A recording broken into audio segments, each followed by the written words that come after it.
Fala pessoal, sou eu de novo, Fagner Matheus, e agora. Com quem? Cadê o nosso convidado? Ah, sou eu, né?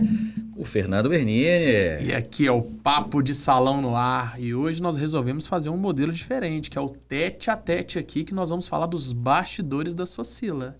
Porque afinal de contas, Papo de Salão tem que saber também o que acontece nos bastidores, né, Ferdinando? É isso aí. Mas eu tô numa dúvida aqui agora, né? Eu tô me perguntando assim, né? Eu sei que não é uma entrevista, é um podcast, mas quem vai perguntar pra quem agora? Tipo luta do Darth Maul com... Como é que chama aquele moço lá?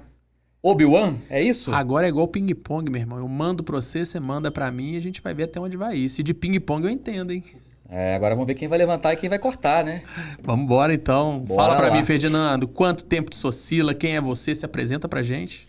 Bom, eu sou o Fernando Bernini. Já falei uma vez, algumas pessoas me chamam de Felizardo, meu sobrenome do meio. Tô no Socila desde 2009. Vou ter que fazer umas contas aí, eu confesso que eu não sou muito bom, mas eu acho que deve ter uns 13 anos, acredito eu. 13 é galo, hein? 13 é galo. Comecei na Socila em 2009, né, como eu falei, cuidando um pouco ali da parte financeira, entendendo um pouco, né, dos KPIs principais ali do negócio e acabei me apaixonando pelo negócio. Conta pra mim, como é que foi esse convite aí? Vim pra um salão de beleza. Pois é.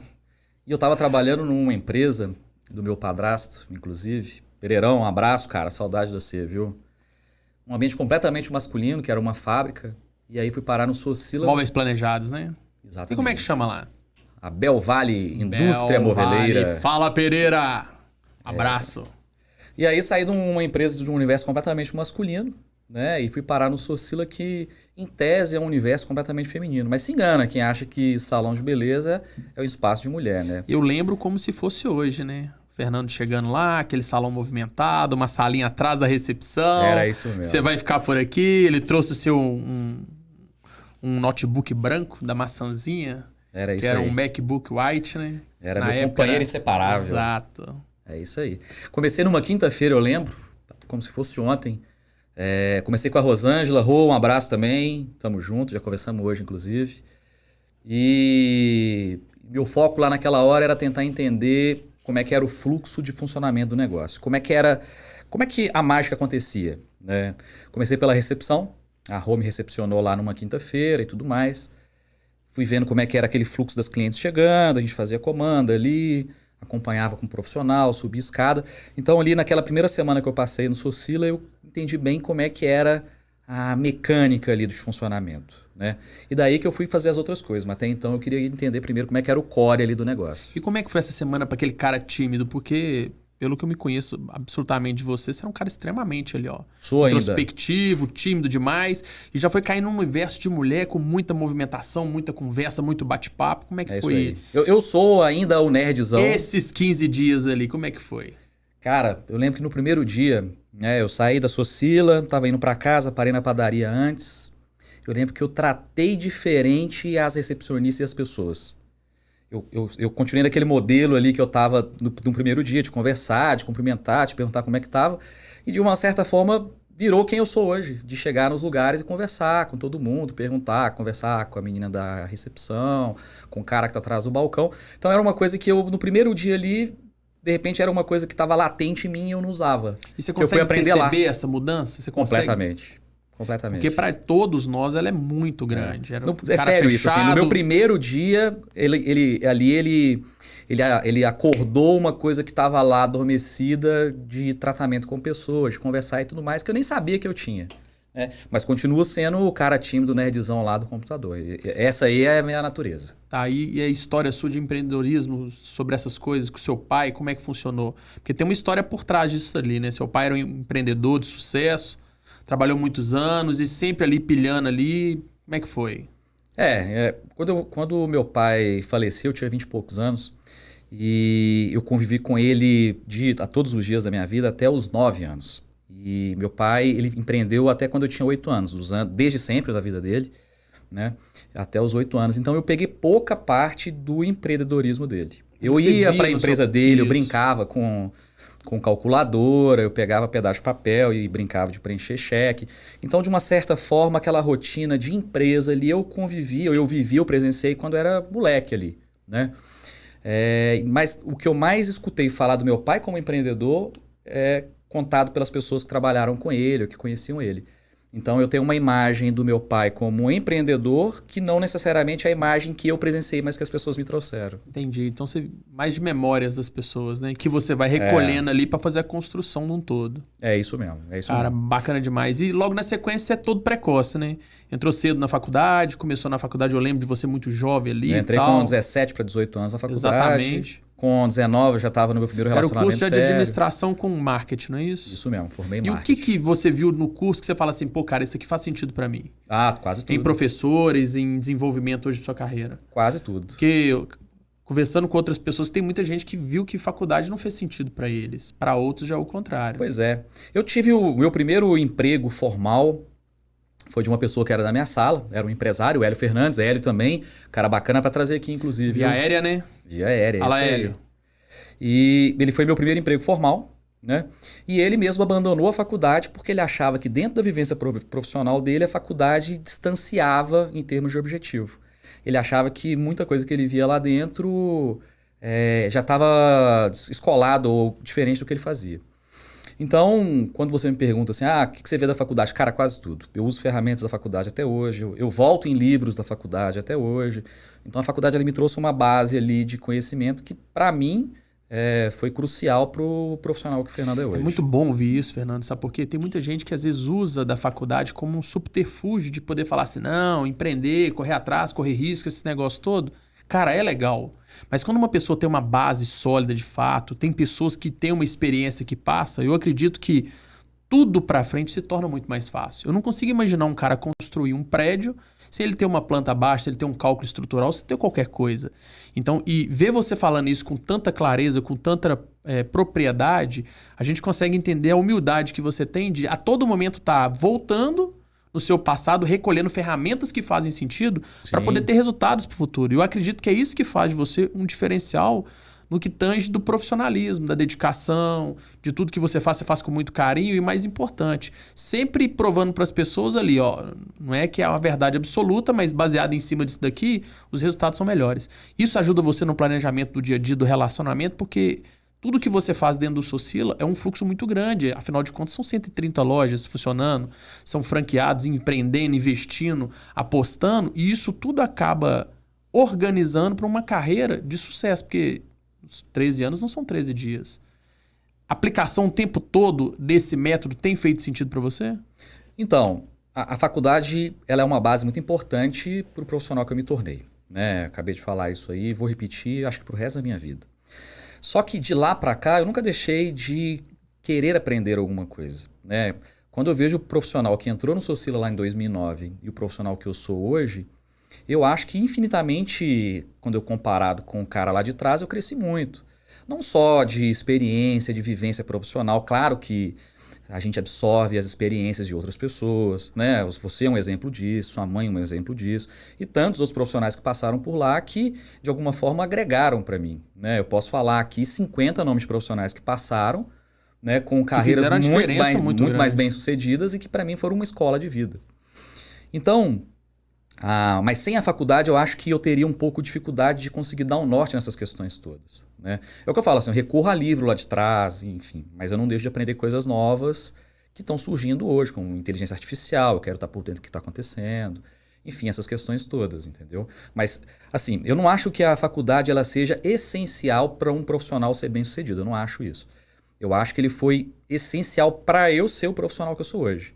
Eu posso falar aqui vários nomes de pessoas que são muito bem-sucedidas, no nosso meio inclusive, e que não têm faculdade e que têm um conhecimento de vivência muito maior até do que de todo mundo aqui que está nessa sala junto. Faz sentido. Então, são duas coisas que eu acho essenciais assim, para a gente ter um percentual de assertividade maior nas decisões da gente. A gente ter uma base de educação e também receber experiência das pessoas que já quebraram a cara e têm para ensinar para gente. Só que isso não aprendi agora, aprendi de infância. Eu tinha um tio-avô de 80 e tantos anos que me contava a história e eu sentava para escutar. Hoje em dia, quem que para escutar uma pessoa mais velha? São raras pessoas. Então, isso é da minha natureza. Eu sou uma pessoa curiosa e as experiências para mim têm tanto valor quanto essa parte de ensinamento da escola, por exemplo. Conhecimento e experiência, você está falando que são duas coisas muito legais que têm que ser utilizadas a todo tempo, eu concordo com você. A forma que você colocou a faculdade, eu acho que é brilhante de fato. Para você fez muito sentido. Estudamos juntos, inclusive, tivemos professores sensacionais. Que além da parte teórica, trouxe para a gente também vários ensinamentos e experiências de vida, porque afinal de contas todos eram profissionais bem-sucedidos fora do meio acadêmico. Então acho que isso aí também... Eu não sei se é o mais comum hoje em dia, mas pelo menos na época que a gente estudou era uma questão de foco da faculdade. E foi um diferencial absurdo, né? Porque eram profissionais de mercado que davam aula, inclusive. Exatamente. Nosso saudoso Mauro Calista, coordenador do nosso curso de marketing, trabalhou com meu pai, inclusive. Que era uma referência absurda do marketing. De marketing. Pô, Mauro Calista que faleceu há pouco tempo. O cara é um estudioso e referência no marketing até hoje aí. E uma coisa que não sei se você se recorda disso, mas me recordo muito bem, ele tinha uma dificuldade muito grande de falar com pessoas, de interagir socialmente. Mas quando aquele cara punha no papel aquilo que estava na cabeça dele, eram coisas geniais demais. Cara, é um gênio. Mauro Calista era um gênio. Eu nunca mais vou esquecer quando Mauro Calista desceu na porta da faculdade de um ônibus e lá na porta tinha o motorista dele esperando ele, e aí quando perguntaram para ele por que ele foi de ônibus, ele falou que pegou uma conta de um cliente novo. E ele precisava entender a cabeça do consumidor daquela empresa. E para fazer isso ele tinha que viver a rotina daquele nós estamos falando perfil de cliente. De um cara que era dono de uma Mercedes como motorista, né? Nós estamos falando de, sei lá, 2002, 2003. Exato. Então um cara que era muito bem sucedido profissionalmente e ele se dispondo a descer do nível social dele, da segurança dele, para entender a cabeça do cliente. E marketing é isso, é entender. Pesquisa. Se você não entender a cabeça do seu cliente, você não vai conseguir fazer muita coisa com marketing. Exato. Então, naquela época de faculdade, os nossos professores eram profissionais bem-sucedidos, além de acadêmicos. E, voltando no Mauro Calista, trabalhou com meu pai, viu meu nome na chamada, me chamou para conversar, falou que tinha trabalhado com meu pai, então, que é uma coisa maravilhosa. Deve ter sido maravilhoso isso, não, né? Eu fiquei Você trocar uma experiência com o cara, ainda usando seu pai como uma referência para ele. Fiquei surpreso, eu confesso que eu fiquei surpreso. Então, bacana demais. E dentro do Socilo hoje, a parte de relacionamento, como é que funciona? Salão de beleza, franqueados ali, qual que é a sua rotina ali? Cara, eu tenho uma rotina de relacionamento com as franquias e com os profissionais que trabalham com a gente também, né? Então, quando perguntam para mim, Fernando, qual que é o seu cargo? O que você faz? Eu falo assim, meu cargo, a minha função é ajudar as pessoas a fazerem o melhor que elas podem. É isso. Qual que é a função do Fernando? É ajudar as pessoas.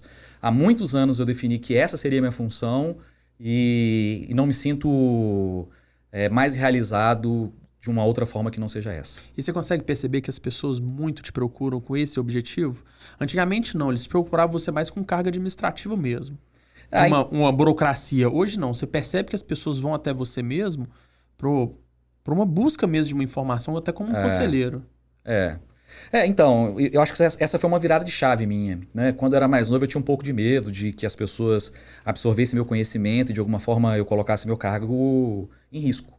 Eu acho que todo mundo tem um pouco desse medo aí, né? De ser substituído, alguma coisa nesse sentido. Só que eu descobri o contrário, que quanto mais eu deixava que fosse absorvido, quanto mais eu ensinasse e repassasse as minhas funções para as pessoas, mais eu ganhava espaço para conseguir conquistar outras coisas, outros espaços. Então, de uma certa forma, foi uma virada de chave quando eu percebi isso. Não te incomoda não ser tão jovem assim, aconselhando pessoas, sendo um mentor ali? Isso não... Eu nem penso nisso, cara. Assim, na real, normalmente não é uma questão que me passa. Mas eu me sinto privilegiado de, por exemplo, estar numa reunião de pessoas que, de repente, eu sou a mais nova ou que eu, de repente, sou menos bem sucedido financeiramente. Então, eu me sinto lisonjeado de fazer parte de uma coisa desse tamanho, com certeza. Tá, mas você acha que essa parte financeira, ela incomoda ou não? Não é que me incomoda, não acho que a parte financeira incomoda. Mas, de uma certa forma, quando você faz uma reunião com pessoas que estão no mercado há 30, 40 anos, com empresas multimilionárias, participar de uma coisa dessa, de uma certa forma, é uma questão que não deixa de vir na sua cabeça. É legal porque, não sei se você percebe, hoje mudou muito a régua do que era sucesso antigamente. Antigamente, sucesso era ter um alto cargo e dinheiro, ganhar bem. Qualquer pessoa que tivesse essas duas vertentes, ele era considerado um cara de sucesso. Só que com o tempo foi passando, as pessoas foram largando aquelas profissões mais rotineiras, mais comuns, médico, engenheiro e tal, a gente começa a descobrir que hoje essa régua ela é muito diferente, ela é mais diversificada. Hoje em dia não é mais sobre ter dinheiro ou ter um grande cargo. Hoje em dia é sobre ter saúde mental, qualidade de vida, ter saúde para poder desfrutar e o mais importante, ter um processo de realização com aquelas pessoas que você trabalha. Você acredita que isso tem feito um sentido diferente para você? Porque a gente vê uma evolução muito grande da forma de comportar, da forma de relacionar, da forma que as pessoas te tratam, da forma que você trata as pessoas. E esse processo de equidade entre as pessoas é o mais delicado para um cargo de autogestão.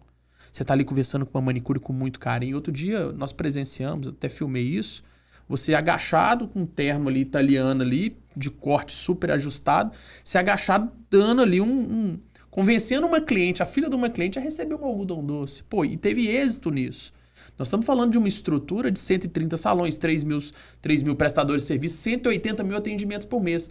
De um cara que está na cabeça do negócio, parando ali na ponta para poder realizar a vontade da filha de uma cliente. Cara, qual que é o desafio para poder conseguir fazer isso sem perder aquele engessamento de falar, pô, isso vai me diminuir ou qualquer coisa?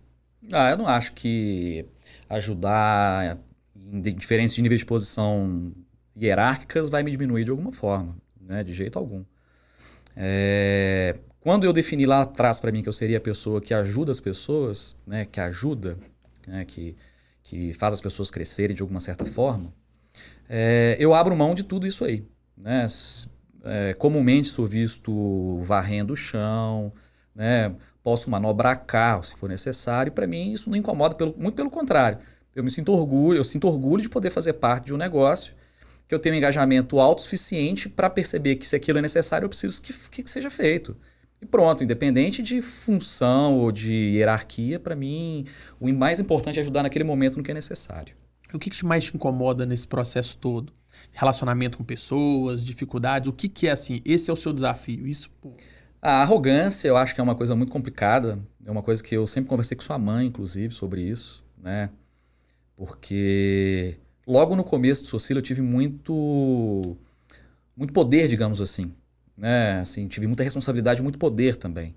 Então eu sempre conversava com ela nesse sentido de que a humildade ela é muito importante para que a gente consiga prosperar profissionalmente, né?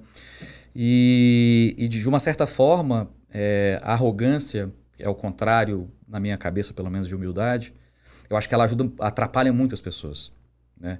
Eu já vi histórias de pessoas milionárias brigando por causa de R$100, R$200 na hora de negociar uma compra de milhares de reais. Pô, isso é arrogância, isso não é pelo preço, não é pelo valor, né? De repente o que a pessoa está negociando, o tempo que ela perde negociando, o tempo dela vale mais do que aquilo, de uma certa forma, né? Então eu acho que a arrogância, cara, é o que tira todas as pessoas do trilho, façam que as pessoas queiram o mal dela. Então, o que eu acho que atrapalha as pessoas no nosso meio ali, eu não vou falar especificamente de qual setor, mas eu acho que é isso aí. Nas pessoas, acho que a arrogância a gente tem que tomar muito cuidado. Geralmente o cabeleireiro, poucas pessoas sabem, com o papo de salão aqui, a gente fala sobre isso muito. Ele tem um poder muito grande. Eu não queria falar qual que era o nome do santo. De transformação, de desenvolvimento, não só o cabeleireiro, manicure, esteticista, porque eles trabalham muito com a transformação da pessoa, da persona. E o nosso negócio ele é um bem de autotransformação.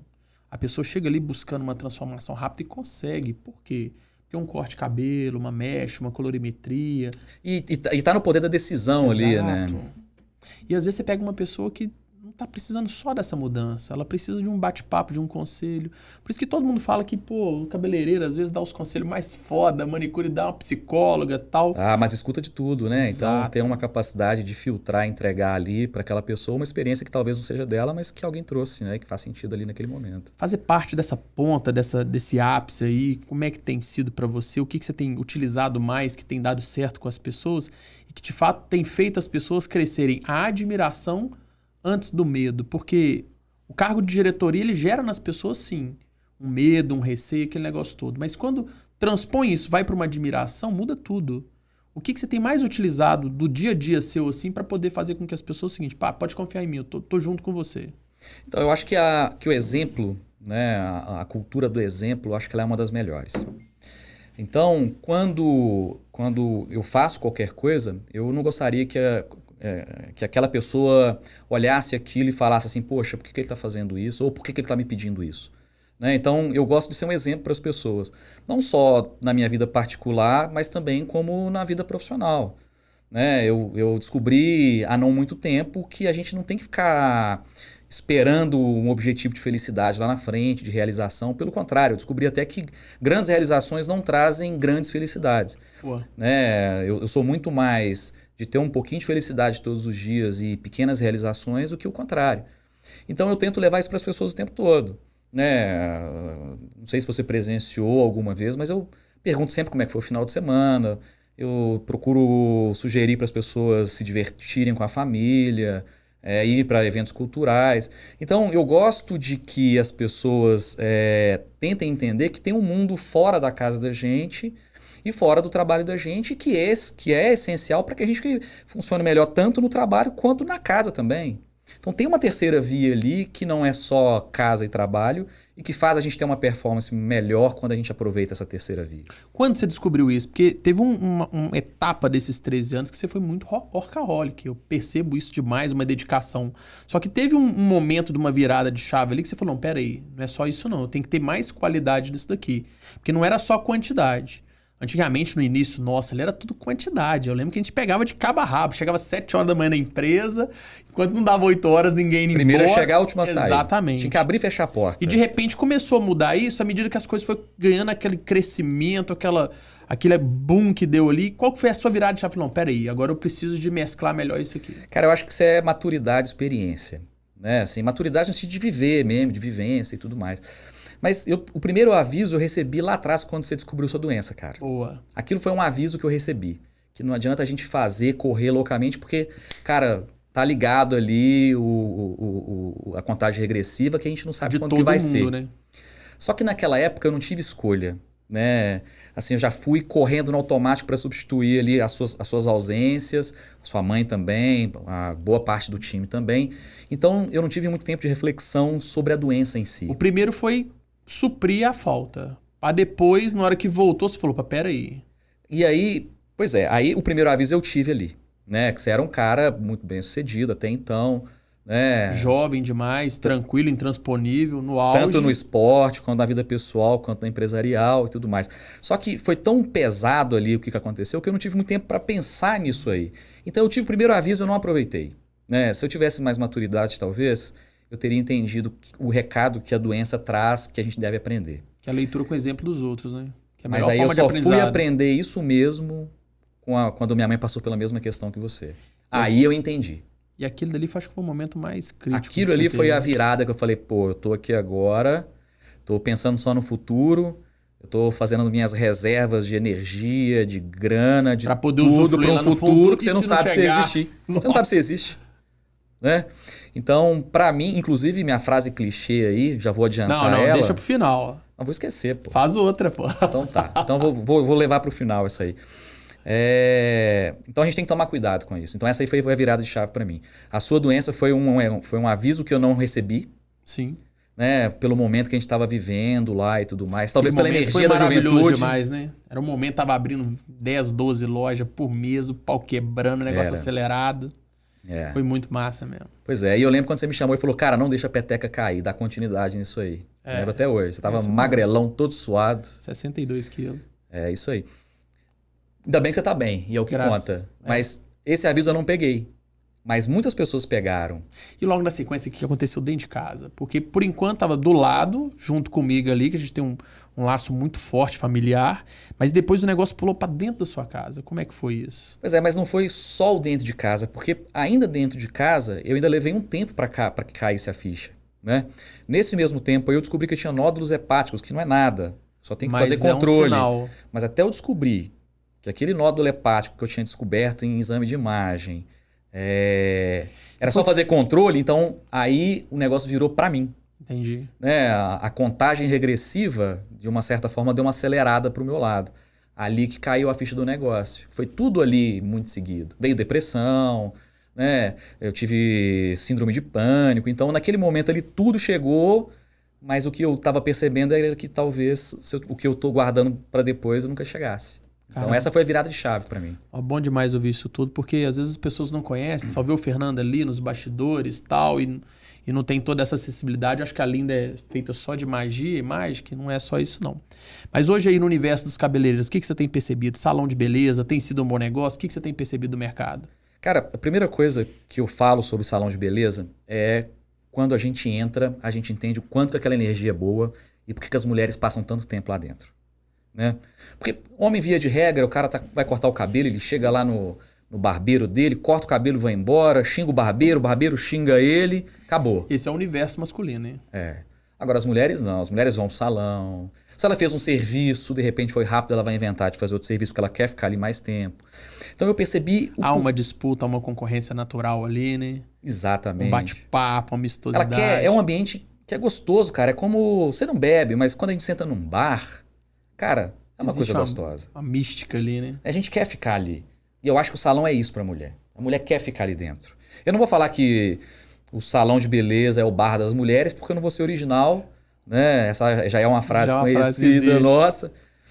Mas eu senti isso. Então, dali do começo, aquela coisa super corporativa e pesada, eu vi que tinha um lado muito positivo no salão de beleza, que tem essa parte, né, do corporativo, do negócio, que talvez o franqueado não pegue tanto porque ele está mais na operação com estratégico ali, não tanto... Ele ainda tá achando que é salão de beleza, né, em si. É. Esqueceu de entender que é um ambiente de experiências ali. É. Então, quando eu conheci esse universo do salão de beleza, cara, eu fiquei apaixonado. Eu falei, cara, é isso que eu quero. Essa é isso energia. aí. É essa energia que eu quero. Então, esse engajamento de salão de beleza é uma coisa muito gostosa. E que se eu pudesse convidar as pessoas, inclusive, para poder ir no ambiente de salão de beleza, né? Você, homem, vá conhecer o ambiente de salão de beleza, que vai fazer todo sentido para você por que sua mulher está lá dentro, por que ela gasta tanto tempo lá dentro. Cara, sensacional essa sacada sua, porque tem muita gente que acha que é um lugar ruim, não tem nada, e na hora que chega lá descobre um ambiente totalmente atípico, que Cara, traz felicidade para a mulher.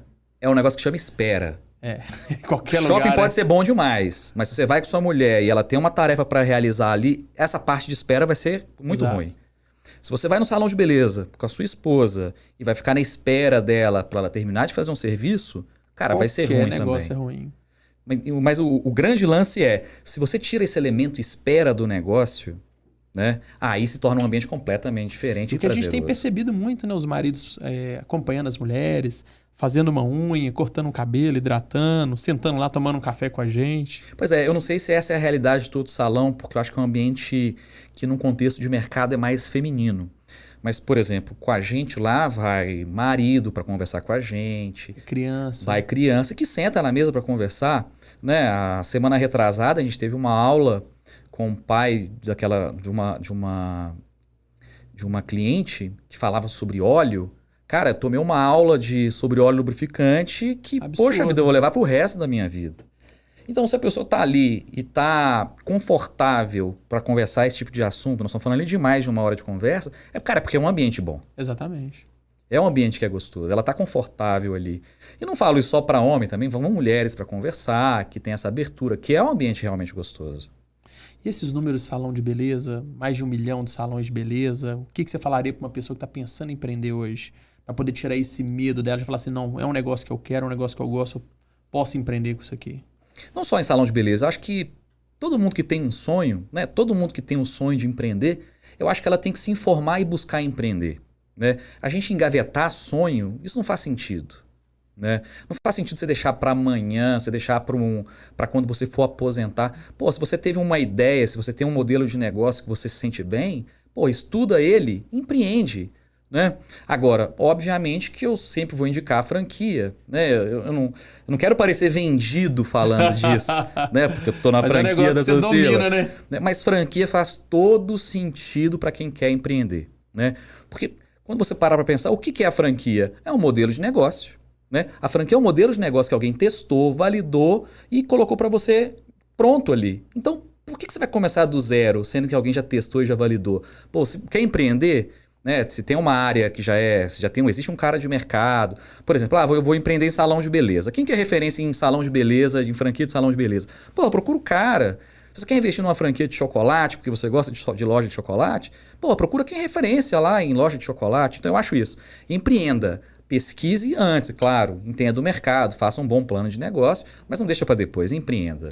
Quantas vezes do seu tempo você para e pega toda essa experiência que você tem de anos a fio e dedica para um franqueado que acabou de comprar uma loja, que está ali com aquela dúvida, que ao invés dele ter que passar por tudo aquilo que ele passaria normalmente, ele te liga e você vai lá esclarecer. Quantas vezes você faz isso em média?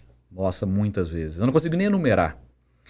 E às vezes eu sinto até que, por fazer tanto, a gente acaba falhando na atenção, né? Não na atenção do que está sendo entregue, mas na atenção com a ansiedade do cara. Exato. Porque a gente vê que o negócio, pra gente que já fez várias vezes, a gente vê que o negócio é muito simples, né? Porque já é um modelo que tá todo validadinho, ele já tem todos os processos, já tem tudo. Pra gente é uma coisa simples, mas pro cara que tá entrando tem uma ansiedade, e eu acho que o nosso maior trabalho é lidar com essa ansiedade, e não só com a transferência de conhecimento. Essa expectativa que o cara vem com muita informação e você às vezes trata com tanta clareza, tranquilidade de anos de experiência, que acaba até o cara falando assim, nossa, tratou de qualquer jeito, e na verdade não é. É porque você já tem as soluções simples para os problemas que ele acabou criando na cabeça dele. Mas quando ele começa sempre a beber dessa fonte, dessa informação aí privilegiada e começa a ver que está fazendo certo, o que você acha que mais acontece? Ele se afasta porque ele já sabe que domina tudo ou ele continua ali naquela batida ali? Ah, cara, eu fico muito feliz de ser justamente que as pessoas que me procuram para resolver alguma questão de dúvida ali nesse processo, elas se aproximam mais e querem trazer novas questões. Então, eu me sinto realizado principalmente por essa questão de que a pessoa entra e cria esse laço de relacionamento comigo. Porque eu fico, às vezes me estranha demais, a gente opera a franquia tem, sei lá, 15 anos praticamente. E a gente está ali à frente da franquia o tempo todo, tentando oferecer o melhor para a pessoa, dar aquela solução. E quando alguns franqueados conseguem absorver isso da melhor forma possível, eu chego lá e vejo o franqueado tomando café com você, preparando café, levando a filha dela para você conhecer aquele negócio todo. E no meio daquela troca ali que todo mundo parece que é um social, não é, cara. Nós estamos falando de negócio, de evolução, nós estamos falando de perenidade. E às vezes tem pessoas que precisam demais dessa ajuda, igual você citou lá atrás, a arrogância, que não faz o menor sentido. O cara não sabe, tá precisando de ajuda e é arrogante o bastante de não pedir ajuda de um negócio que ele comprou, cara. Qual que é a dica que você dá para essas pessoas que estão achando que estão fazendo certo, estão fazendo errado, porque tem vergonha ou medo de achar que a gente vai julgar eles porque não tá perguntando? Eu acho que pelo menos escuta. Eu acho que é isso, assim. Eu tenho uma dúvida assim. Pô, pergunta. Se vai fazer sentido para você ou não a resposta que você vai ter, você decide depois, né? Mas eu acho que o que não faz sentido é desprezar a experiência de pessoas que já estão operando há algum tempo e que ainda carregam a experiência de outras pessoas que operaram também, né? Eu não vou falar a sua idade aqui, mas você tem mais de 40, pô. E dos 40, teve uma pessoa que antes de você operou mais anos ainda que você herdou essa experiência. Então, no mínimo, a pessoa está desprezando a experiência de quantos anos aí nessa brincadeira. De muita coisa. Então, pelo menos escutar, eu acho que é o essencial nessa história. Quantos profissionais, em média, um chute alto aí, já passou pela sua mesa ou por um bate-papo, uma conversa com você, só para as pessoas entenderem do que nós estamos falando? Eu tenho certeza que muito mais que 1000, viu? Isso aí eu tenho certeza. Tenho muita certeza disso. É muita gente. Nós estamos falando aí, gente, de muito mais de 50 mil as pessoas que já passaram. 1000 talvez foram só de franqueados, né? Porque só de lojas abertas e fechadas foram mais de 400. Não, eu acho Imagina que assim, de franqueados, de prestadores de serviços, de fornecedores. Não, de fornecedores e prestadores de serviços, acho que eu voltei numa época assim que era mais de giro de pessoas, né? Eu tive uma época no Socila que eu atendia 7, 8, 9 pessoas num dia. Então acho que o que carrega a maior base de cálculo ali é essa época. E ela se baseava basicamente em fornecedores e profissionais. Inclusive de viajar para outros estados e encontrar gente que me conheceu dessa forma. Mas se eu for colocar franqueado e reuniões estratégicas de negócio, ali pode multiplicar esse 1000 aí várias vezes. É muita coisa. É muita gente. São muitos números, são muitas perspectivas. E o mais importante, tem que tratar todo mundo com muito carinho, muita atenção. Cara, se tem uma coisa que eu vejo, né, que eu aprendi na minha família, é que todo mundo é igual, né? Eu via minha mãe tratando as pessoas maravilhosamente bem. Minha mãe era aquela mulher que ia pra favela pintar barraco, entendeu?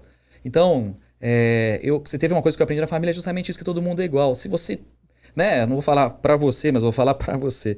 Se você tem a concepção né, que você é melhor ou que alguém é melhor do que você, cara, sai dessa. Todos nós somos iguais, cara. Todos nós somos iguais. Aí tá falando aí não só, é do exemplo, porque a mãe do Fernando foi uma pessoa assim, extremamente sociável com todo mundo. Minha mãe era a vovó de todas as crianças da exatamente, rua. não tinha rico, não tinha pobre, não tinha alto, não tinha baixo. Onde chegava era alegria chegando junto com ela, né?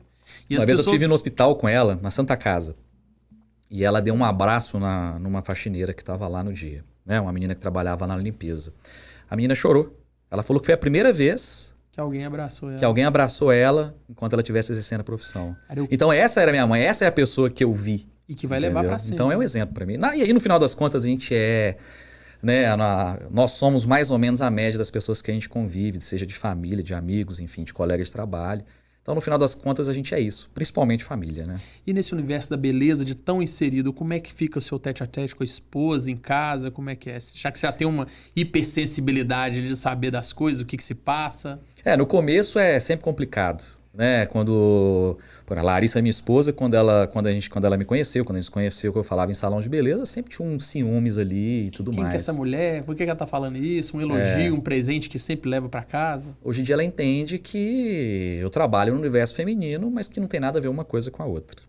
Né? Então tem essa maturidade. E já na questão dos homens? Porque quando você falou que você ia trabalhar no salão de beleza, veio aquele preconceito inverso, né? Pô, você trabalha no salão de beleza, não sei o quê. Sempre rola uma chacotinha ali. Como é que é? No começo tinha sempre muita brincadeira, né? O que você faz? Até brincava. O Pereira era o mais... o Pereira até hoje. Pereira até hoje. Pereira, meu irmão também até hoje. Ô, Paulo, ó, beijo pra você, viu, cara? Então, assim, tem realmente essas questões aí que a gente vai... né? Com o passar do tempo, as pessoas vão entendendo. Mas... o que eu via antigamente era que quando eu falava que eu trabalhava no salão Socila, as pessoas achavam que eu trabalhava no salão de beleza, que era um profissional da área da beleza. Então, mas hoje em dia as pessoas entendem que Socila é muito mais do que um salão de beleza, é um negócio. Então, hoje em dia, dificilmente tem alguma dúvida nesse sentido. Mas é um ótimo subterfúgio para puxar um papo no bar, né? Você entrou lá, o cara já viu, você trabalha na Socila e já conversa, né? Não, se tem mesa com pessoal, casal, por exemplo, a mulher sempre fala assim, ô, Susila, sempre tem essa... Aí já pinta uma cortesia, na hora que você assusta ali já tá tudo acontecendo. Não fala isso, senão as pessoas vão pedir cortesia. E aí também vem o problema dos mau atendimento, dos bifes. Cara, até que não, velho. Eu, assim, historicamente, eu sou muito bem recebido pelas pessoas que vêm na minha camisa, que eu tô com a camisa, sempre ando com a camisa do Socila. Então a receptividade é maravilhosa. Muito bom. Trabalhar em salão de beleza é gratificante demais, muito. Porque renova-se todo momento ali a satisfação das pessoas, a busca pela beleza em si, a busca por uma aceitação. E aquela coisa, quem gosta de gente, né? Eu gosto de pessoas. Então, para quem gosta de conversar, de ter contato com pessoas, pô, pensa num lugar que tem mais giro de pessoas que um salão de beleza. Não existe. Exatamente. Né? Nós estamos falando de um hábito de consumo ali de 1 a 4 vezes que uma mulher vai num salão de beleza por mês. E que é muito, né? Caramba, é muita coisa. Auto de higiene, autocuidado. Então é um ambiente que, em termos de relacionamento, não há melhor. A gente conversa com todo mundo. Aí tem cliente lá de 23 anos, chega chamando Fernandinho, né? Ô, Fernandinho, vem cá. Eu acho que isso daí é o diferencial do nosso negócio. Com certeza. Mas conta aí agora pra gente, desafio seu para os próximos anos, o que você pensa, o que você imagina, qual que é o desejo ali, o que bate no seu coração ali que faz sentido? Cara, eu tô convicto no objetivo de 1.000 lojas. Eu acho que a gente não acertou essa veia aí para essa potência, essa exponencialidade, acho que é a melhor palavra que descreve isso aí, mas eu acho que tá faltando pouco e daqui a pouco nós vamos estar com 1.000 lojas aí. Boa, e você acredita em 1.000 lojas de uma marca? Lembrando que nós estamos falando de um mercado de 1 milhão de salões de beleza. Eu acho que em termos de market share é até pouco. Exato. Né? Mas eu acho que 1.000 lojas vai ser o número pra gente ter uma representatividade nacional da marca Socila, além do que a gente já tem aqui em Minas Gerais e alguns estados. Mas eu acho que 1.000 lojas Brasil, acho que vai dar uma representatividade a nível nacional pra gente. Só para as pessoas entenderem, se você pegar só o mercado norte-americano de fast food no mundo, se pegar só o americano, nós temos lojas que têm mais de 1.000 restaurantes, marcas que batem mais de 100 lojas, 100 marcas. Mais de 100 marcas que têm mais que 1.000 restaurantes. Imagina o tamanho desse mercado. E quando a gente olha para um mercado que é tão grande quanto, que é o mercado dos salões de beleza, que só no Brasil hoje deve ter mais de 1 milhão de salões de beleza espalhados por todo o território nacional, nós estamos falando da maior marca, ou seja, da maior rede da América Latina, que somos nós, Socila com 130 lojas. Então nós estamos falando aí de 0,00000,9. Tem muita coisa ainda para acontecer. Tem muita coisa para acontecer. Porém, é um mercado que não sofreu o boom ainda, né? Caso algumas pessoas não saibam o que é o boom é quando aquele mercado ele recebe aquela explosão, onde que todo mundo quer investir porque começa a entender melhor do mercado. E o que faz esse boom acontecer é exatamente as oportunidades de uma ocupação que é o share, market share que você falou. Quando a gente percebe que o mercado não teve ainda uma dominação das grandes marcas, ele se torna um mercado muito atrativo.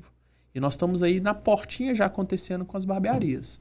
Se você rebobinar a fita 10 anos atrás, aí, quando falava de barbearia, ninguém queria ser barbeiro, ninguém nem queria ter uma loja. Hoje em dia, o que vende-se de móveis, o que tem de pessoas, nós temos aí Barbedez aí do seu Elias aí, botando 1.500 barbeiros aí, fazendo aperfeiçoamento. Então, mas ainda assim a gente não tem uma marca de barbearia com dominância no mercado. Também não tem ainda. Igual tem americano. O Supercuts nos Estados Unidos, nós estamos falando de 2.500 lojas.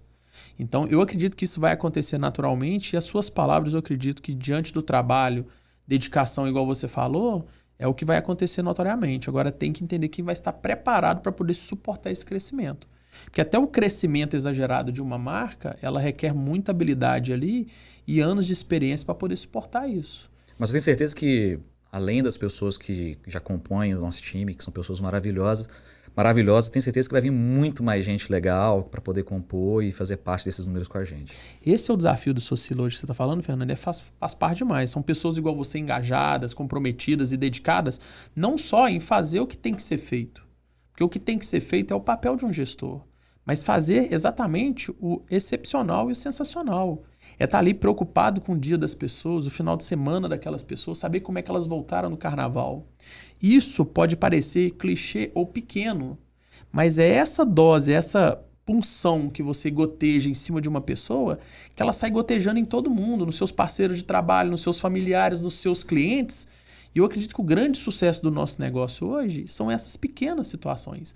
Do dia a dia, do cuidado, de trocar uma experiência, de ter um bate-papo, sem ter que analisar a hierarquia ou o que seja. É lógico que todos nós temos nossas responsabilidades.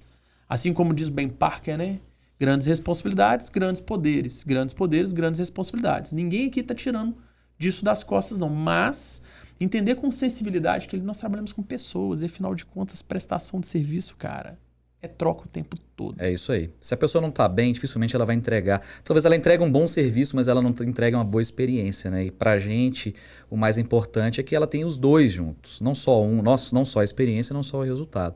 Então, se a pessoa não teve lá um final de semana, se ela não descansou, se ela não se divertiu, né, a possibilidade de ela entregar uma boa experiência acaba sendo diminuída. Pessoal, fisiologia é justamente sobre isso. Muitas pessoas às vezes estão mal-humoradas, estão insatisfeitas, estão chateadas, é justamente pelo fisiológico. Às vezes a pessoa não teve uma boa noite de sono, não conseguiu fazer suas necessidades específicas, não teve uma boa refeição, ela já chega ali já saturada. E se você não tiver sensibilidade para poder captar isso das pessoas, não importa quem seja, se é um parceiro, se é um fornecedor, se é sua cliente. Foque muito nisso. Entenda que a pessoa pode estar passando por um momento difícil e você vai ser o grito de socorro dela naquele momento. Você que vai ser a voz amiga dela naquele momento. A gente não tem que estar aqui suspeito para poder tentar melhorar a vida das pessoas, mas pelo menos, através da nossa vida, proporcionar uma vida melhor para as pessoas. Eu acredito muito nisso que você está falando. Eu também. E nem sempre é o que a gente fala para a pessoa, né? Mas eu acho que a gente está vivendo num mundo tão corrido hoje, né? Que as pessoas têm tido tão pouco tempo para escutar umas às outras, que às vezes você escuta uma pessoa, só dela ter falado, ela já resolve o problema dela. Então, acho que 50% é isso aí. Só da gente conseguir parar de olhar o celular, né, e conseguir escutar uma pessoa, eu acho que isso aí é uma coisa muito grande. Foi a pauta da reunião hoje de manhã que eu chamei todo mundo. Todo mundo voltando do carnaval, agradeci por todos ter voltado bem, foi um momento muito interessante e expliquei da importância nesse momento. O ser humano hoje comum aí pega em torno de mais ou menos 250 a 260 vezes no celular por dia, olhando redes sociais, olhando coisas ali que não tem o menor sentido. E às vezes ele está dedicando ou disputando a atenção que ele tem por nada para uma cliente que está ali pagando pelo serviço e querendo o tempo dele. E no final das contas, um dos piores sentimentos, né, que existem é o desprezo. O desprezo é péssimo. E daí quando a pessoa pega um telefone, né, e você tem que concorrer com a atenção dela, no final das contas, o que você está recebendo é desprezo e ninguém quer receber desprezo. Exatamente. Então, o próprio relógio, né, o smartwatch, eu não uso mais. Eu estava numa reunião uma vez com um fornecedor, com um franqueado, desculpa. E daí vibrou meu smartwatch, eu olhei para ele e aí esse franqueado me perguntou assim, não, você está corrido de tempo? Se tiver, a gente pode marcar depois. Para mim aquela ali foi a gota d'água. No dia seguinte eu desfiz do relógio e nunca mais usei um smartwatch. Voltei para o analógico, eu sou o cara do relógio analógico de novo. Entendeu? E a gente tem que tomar Por muito causa cuidado. dessa questão. E a gente tem que tomar muito cuidado, porque a ideia dessas tecnologias é exatamente isso, monitorar você, saber onde que você está, o que você quer, quando. Cara, você... é inevitável. Você recebe uma notificação no seu relógio, você olha na hora. Agora, se eu tô WhatsApp. conversando com você e eu olho no relógio, qual que é a informação que eu tô te passando? Tá achando ruim. Tô incomodando esse cara. Então, quando eu percebi que eu estava fazendo isso e demorou tempo para eu perceber, eu desfiz do smartwatch, que eu acho que a atenção da gente é uma coisa que, se alguém está disposto a te escutar, você também tem que estar disposto a escutar ela. Cara, você falou de tempo aí agora e o nosso tempo já passou ali mais de 40 minutos e voou. Sério? E todo bate-papo 2 minutos, que passa cara, rápido demais significa que foi muito bom. Agradeço demais o seu tempo, sua energia, saber que você faz parte dessa família, que você veste essa camisa com tanto carinho. Eu já não te vejo mais como um parceiro de empresa há muitos anos, você sabe muito bem disso. Você já faz parte da minha família. E é muito bom poder estar esse momento aqui, trocando aqui essas experiências, escutando um pouco de você cada vez mais e fazer com que as pessoas entendam que atrás dos bastidores do Socila tem pessoas realmente dedicadas, pessoas que preocupam no bem-estar, na melhoria das pessoas. Como nós chegamos no final desse papo de salão, eu gostaria de sempre fazer aquela proposta que você faz para os nossos convidados. Encerrar com uma frase clichêzona e aquela famosa música que faça sentido para você nesse momento. Então, a frase clichê eu esqueci qual que era lá de trás. Agora não, mentira. Tava guardando ela aqui no bolso aqui. Então minha frase clichê não deixe nada para semana que vem, porque semana que vem pode não chegar. Essa é uma frase de uma música da Pitty, né? E já que eu tô falando em Pitty, eu vou falar uma música dela também, que meu saudoso colega de faculdade, Daniel Santana, me apresentou o álbum dela. E é uma música que se chama Máscara, que eu acho uma música sensacional, de um peso de rock. Não é nem tanto da letra, mas eu acho que é um rock maravilhoso. Então, Pitty Máscara. Boa demais. E a frase dela? Não deixe nada para semana que vem, porque semana que vem pode não chegar. Esse foi o Fernando Bernini e esse é o Papo de Salão. Valeu, muito obrigado. Fernando. Prazer estar aqui e fazer parte dessa família também. Semana que vem estamos com mais episódios aí inéditos pra galera. Mas semana que vem eu tô do lado de cá ou do lado de lá? Do lado de cá. Então tá bom. Até semana que vem, Até gente. Mais. Obrigado, pessoal.